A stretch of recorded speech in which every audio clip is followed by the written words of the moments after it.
یہ جو ہم ملک دیکھ رہے ہیں یہ جاپان ہے. میں نے اس کو ایڈجسٹ کر دیا ہے. اس کے اندر ہمیں ملک بھی نظر آ سکتا ہے جاپان. یہ آج کا موجودہ جاپان ہے, موجودہ نقشہ ہے. یہ ایک بہت ہی خاص لوکیشن ہے. یہ ہماری ویڈیو کے اندر بہت اہمیت رکھتی ہے. اس وقت کا موجودہ جاپان ہے, لیکن اگر ہم 1900 سے آگے جائیں تو جاپان کا ایک بہت مضبوط جیپنیز امپائر تھا, جسے ہم سلطنت جاپان بھی کہہ سکتے ہیں. جیپنیز امپائر تھا.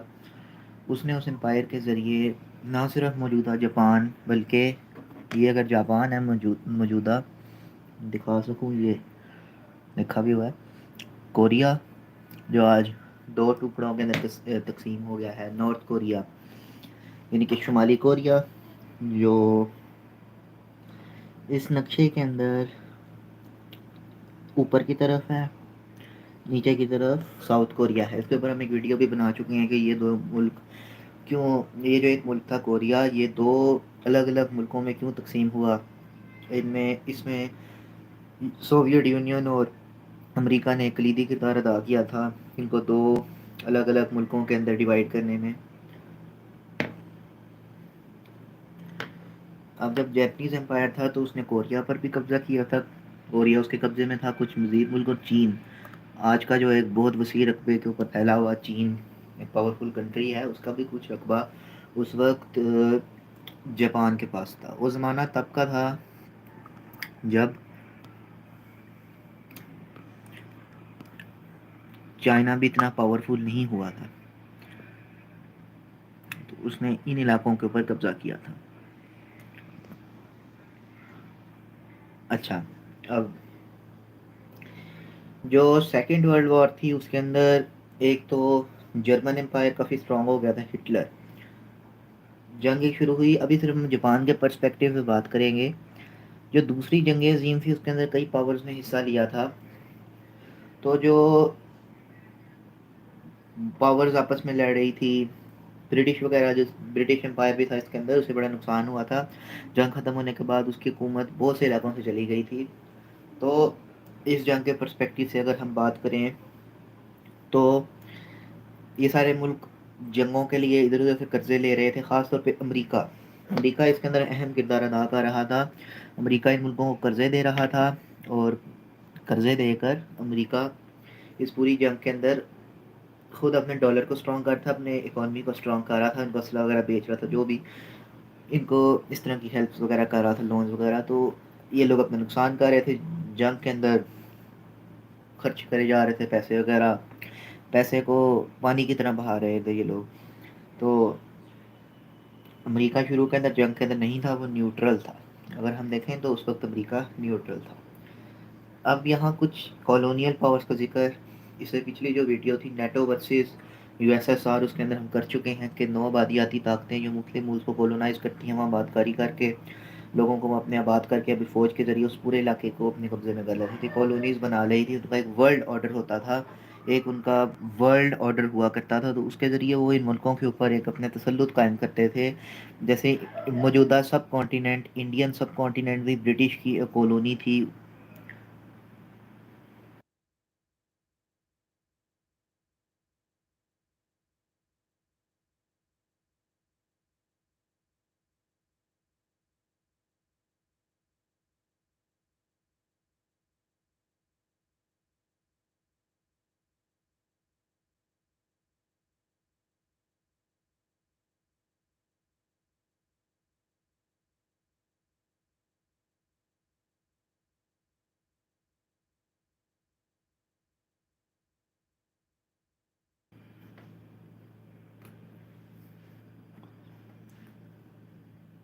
بیچ میں نے وقفہ لیا تھا تاکہ پوائنٹس وغیرہ بھی سمجھ آ جائیں.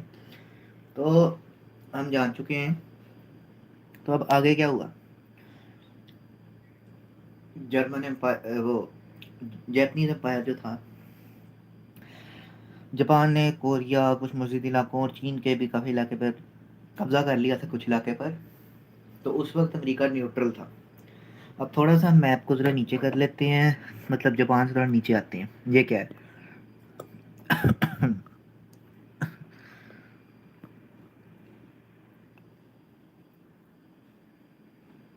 فلپائنز.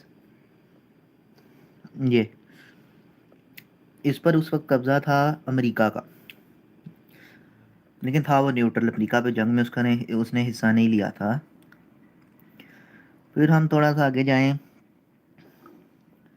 تو ہمیں چاہیے, جو ڈھونڈنا ہے ہم نے, وہ ہے انڈونیشیا. چونکہ یہ بہت چھوٹے ملک ہیں تو ان کا جو نقشہ ہے وہ ڈھونڈنا کوئی آسان کام نہیں ہے. بہرحال میں کوشش کرتا ہوں.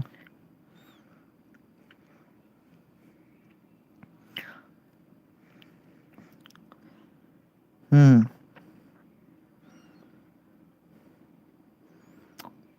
پھر سے کچھ نیچے کہیں آئے تو انڈونیشیا آتا تھا, لیکن اصل جو ٹارگیٹ تھا جاپان کا وہ تھا انڈونیشیا, جو نیدر لینڈس کی کالونی تھی, جس کو ہالینڈ بھی کہتے ہیں.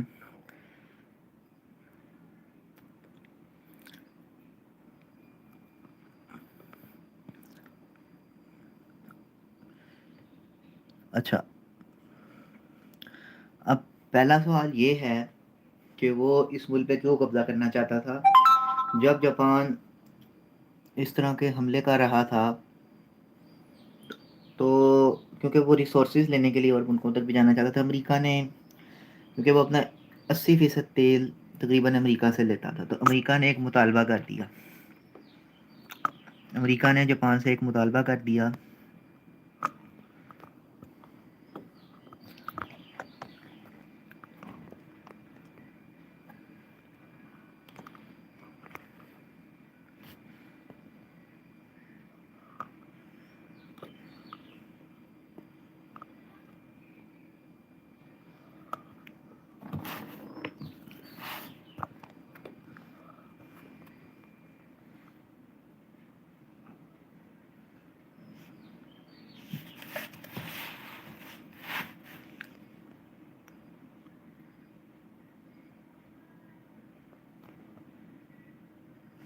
اچھا, اب ہم اس کے اوپر بات کرتے ہیں کہ وہ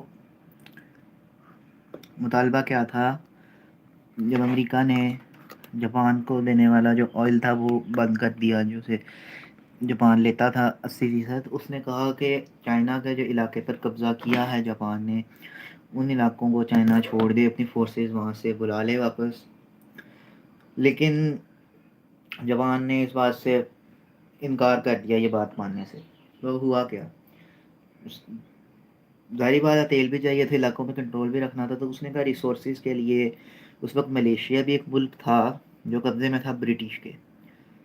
دوسرا ملک تھا ہمارے پاس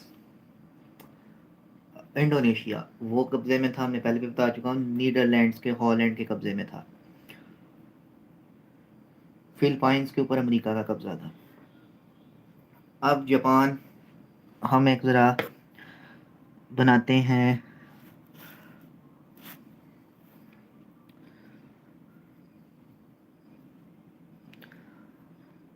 ذرا ایک دفعہ دیکھتے ہیں.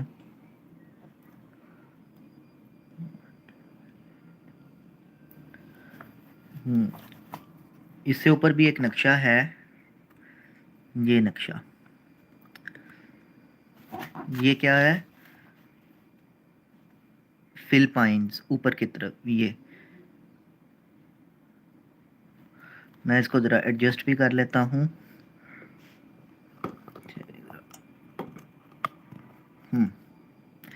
یہ کیا ہے, فلپائنز, اور یہاں کر کے انڈونیشیا, اور اپنا جاپان جو ہے وہ تو بہت اوپر ہے, یہ جاپان ہے. اب یہاں سے اگر جاپان جائے گا تو رستے میں کون آتا ہے, فلپائنز, جو امریکہ کا قبضہ ہے. پھر وہ جا کر مشکل سے انڈونیشیا تک یہاں پہنچے گا. تو پھر اس نے ایک منصوبہ بنایا, ذرا یہاں واپس آ جاتے ہیں. اس کا منصوبہ کیا تھا, اس نے کہا کہ بجائے اتنا بڑا خطرہ لیا جائے, عموماً یہ جنگوں کے منصوبے رہتے ہیں, کوئی ملک قبضہ کرنا چاہتا ہے تو پہلے وہ رستے کی رکاوٹ کو روکتا ہے, کیونکہ کئی ملک رکاوٹ بھی بن جاتے ہیں. اس نے کہا کیوں نہ ایسا کیا جائے کہ امریکہ کو سب سے پہلے کمزور کیا جائے جو فلپائنز بھی ہے، براہ راست جنگ لڑنے سے بہتر تھا اس نے یہ سوچا کہ جو امریکہ ہے اس کی ایک بیس ہے پرل ہاربر بیس جو ہوائی کے اندر ہے، کیونکہ اگر وہ یہاں سے جاتا اور پہلے امریکہ، تو امریکہ اس کے اوپر حملہ کر سکتا تھا اپنی بیس کے ذریعے، پرل ہاربر بیس کے ذریعے. تو اس نے کیا سوچا، یعنی کہ جاپان نے، کہ پرلز ہاربر بیس کے اوپر ہی کیوں نہ حملہ کر دیا جائے امریکہ کا، تاکہ وہاں سے حملہ ناکام بنانے کے لیے اسے حملے کو ہی ایسا کر دیا جائے، اس بیس کو تباہ کر کے کہ امریکہ وہاں سے حملہ ہی نہ کر سکے.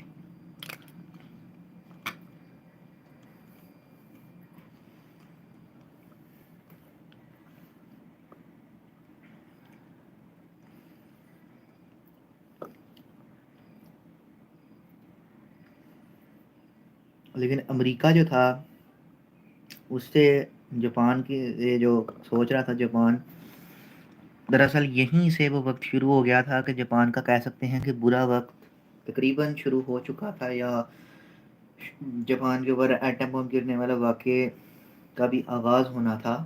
یہ کہانی کچھ سالوں کی ہے. اچانک جاپان کے اوپر ایٹم بم نہیں گرا، اس میں جاپان کی خود غلطی تھی کہ جاپان نے امریکہ کے خلاف جنگ کی، اور امریکہ کو اس وقت کیونکہ پاورفل بھی ہو چکا تھا، اس کی اہمیت شہد کی مکھی کی طرح تھی. تو شہد کی مکھی کے چھتے کے اوپر اگر حملہ کیا جائے تو پھر مکھیوں کی طرف سے بھی اٹیک ہوتا ہے.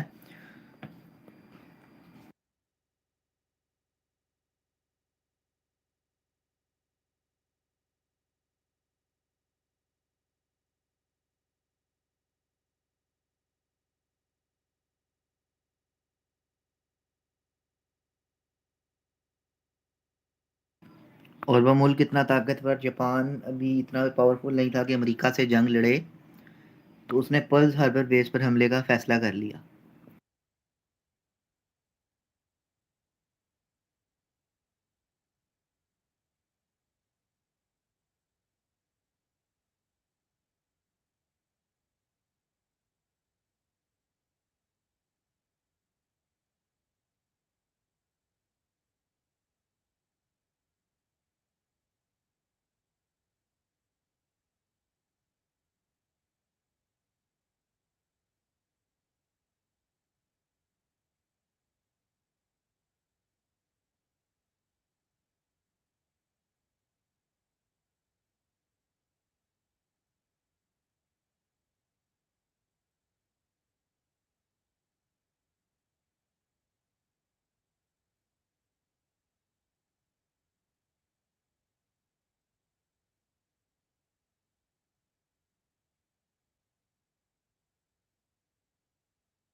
اس وقت امریکہ جو کافی طاقتور ہو چکا تھا، تو جاپان نے اس کی جو بیس ہے ہوائی، اس وقت اس کا جو جزیرہ ہے ہوائی، اس کی اس وقت مجھے یہاں مل نہیں رہا، لیکن بہرحال اس کے جزیرے ہوائی کے اوپر ایک حملہ کیا.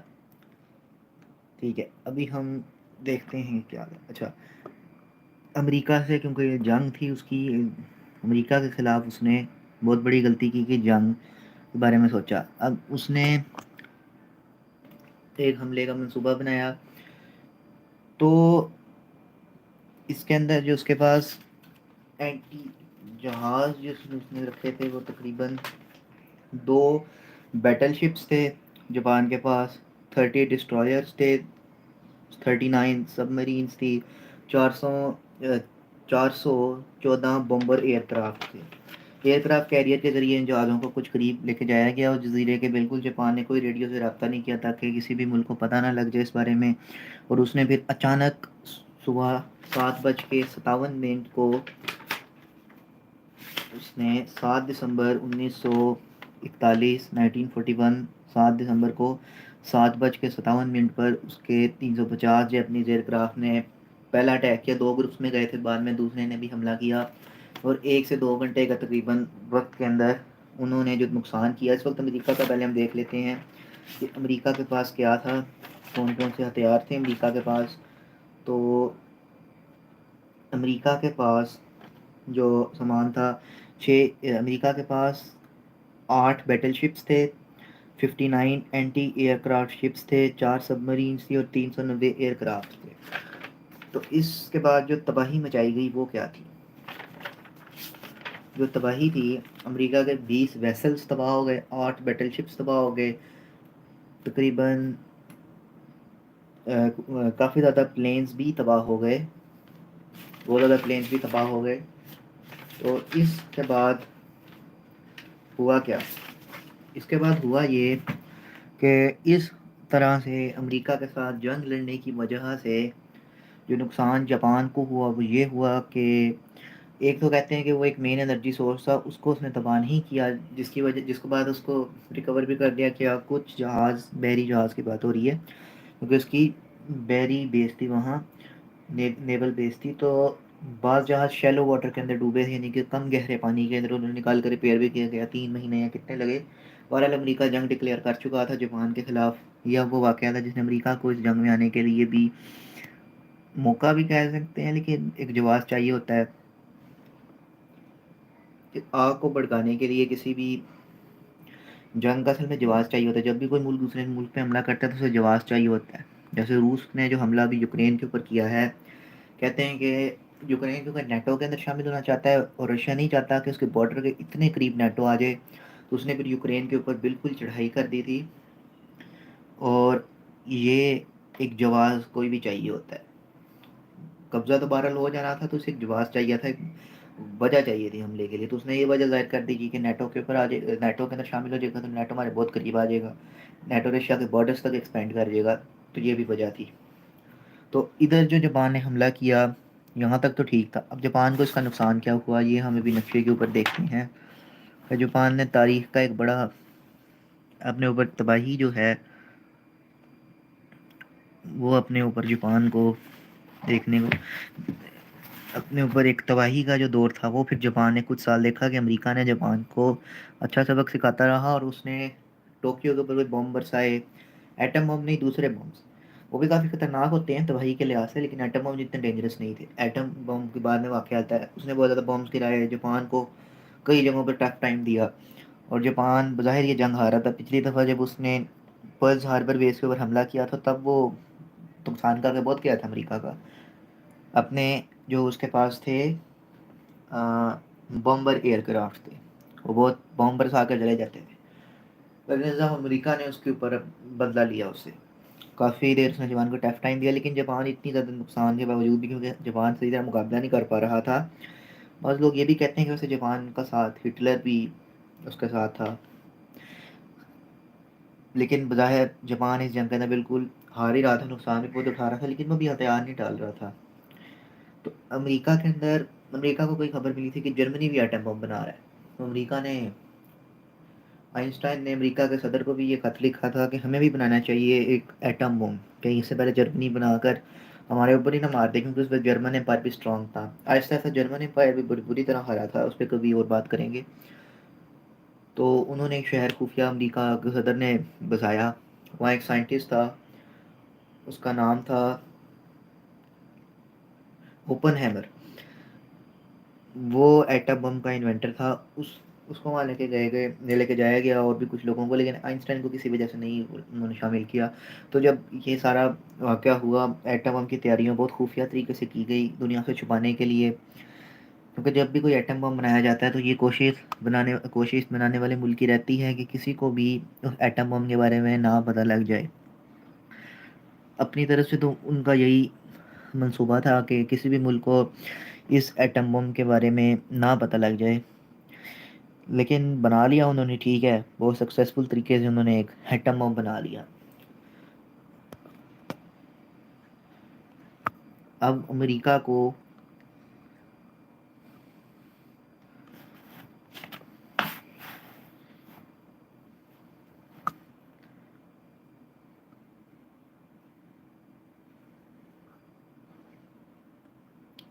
وہ تاریخی موقع ملنے والا تھا کہ اس نے، جو جاپان ہے، اس سے اپنا ایک بدلہ لے سکے۔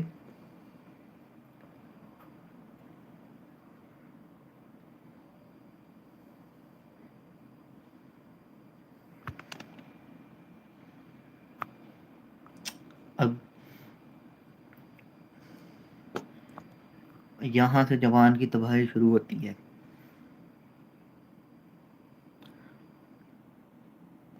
اب 1945 کو اس کی جو صحیح ڈیٹ ہے، وہ بھی میرے خیال سے 5 یا 6 دسمبر، یا 6 سے 7 دسمبر، بہرحال 1945 کے اندر امریکہ نے فیصلہ کر لیا کہ اب وقت آ گیا ہے کہ جاپان سے بدلہ لیا جائے، جو اس نے کیا ہے اس کا اس سے بدلہ لیا جائے۔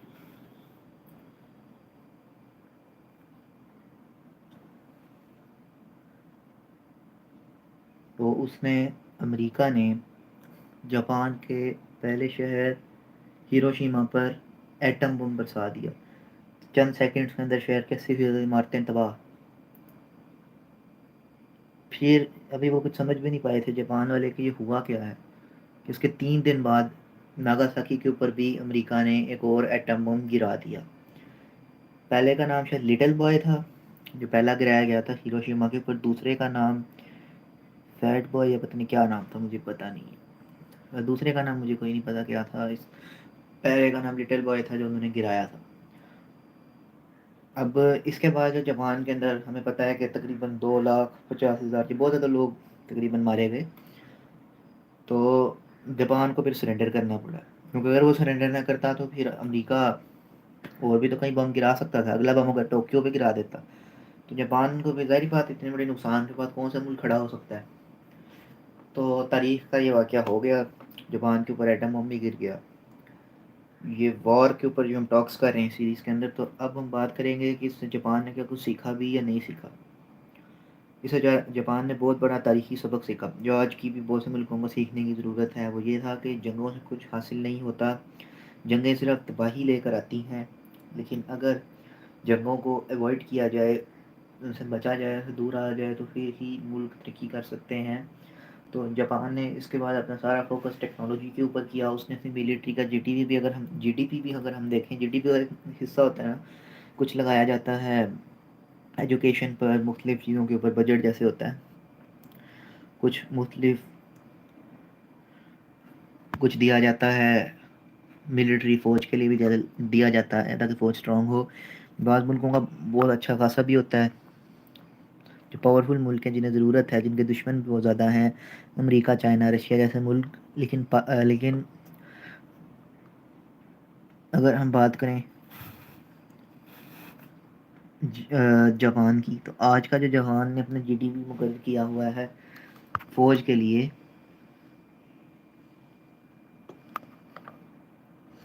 وہ جی ڈی پی بہت ہی کم ہے۔ جاپان نے اپنا زیادہ تر جو توجہ ہے ٹیکنالوجی پر دی، اور آج ٹیکنالوجی کے اندر وہ دنیا میں سب سے آگے ہے، اور دنیا کی تیسری بڑی اکانومی جاپان کی ہے۔ ایک ٹریلین والی اکانومی ہے، جو ٹریلینز کے اندر اکانومیز ہے نا، وہ دنیا کی زیادہ تر ٹاپ 10 ہی ہوں گی، ٹاپ 10 کے اندر ہی ہوں گی جو ٹریلین اکانومیز ہیں، یا تھوڑی سی ایک دو آگے، جیسے رشیا 11ویں اکانومی ہے، تو ان کے اندر یہ تیسرے نمبر کے اوپر آتا ہے۔ دنیا کی سارے ملک ہیں ان کے اندر جو ٹاپ اکانومیز ہوتی ہیں، جیسے ٹاپ 10 ہو گئی، لیکن جو سب سے اسٹرانگ ہوتی ہیں وہ ٹاپ 3 ہوتی ہیں۔ ظاہری بات ہے ٹاپ 3 والے ملک زیادہ اسٹرانگ ہو گئے اکانومی کے لحاظ سے، تو اکانومی کے لحاظ سے جاپان تیسرے نمبر پہ ہے۔ پہلے نمبر پر امریکہ، ظاہری بات ہے، دوسرے نمبر پہ چائنا، اور تیسرے نمبر کے اوپر جاپان۔ تو جاپان نے اس سے ایک بہت بڑا تاریخی سبق سیکھا ہے، اور اپنی اکانومی کو بہت اسٹرینتھ دی ہے، اور آج امریکہ، یہ جاپان نے ایک تاریخی سبق سیکھا ہے، اور آج بھی لوگ اس واقعے کو یاد کرتے ہیں، لیکن اس نے سے کوئی سبق سیکھا ہے،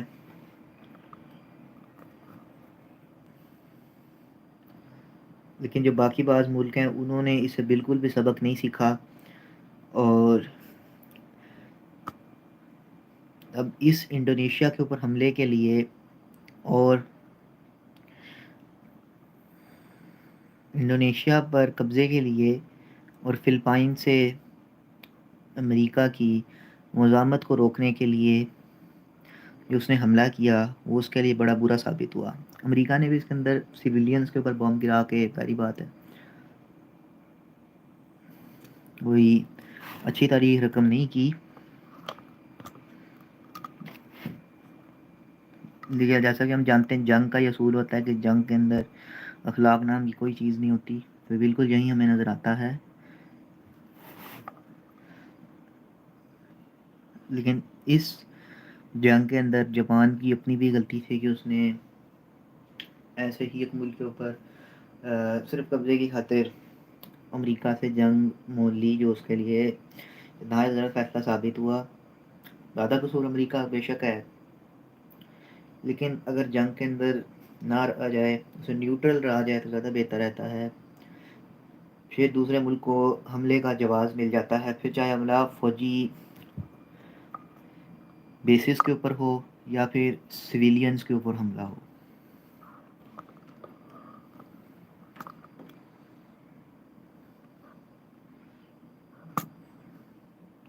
میں نے میپس کے ذریعے یہ پورا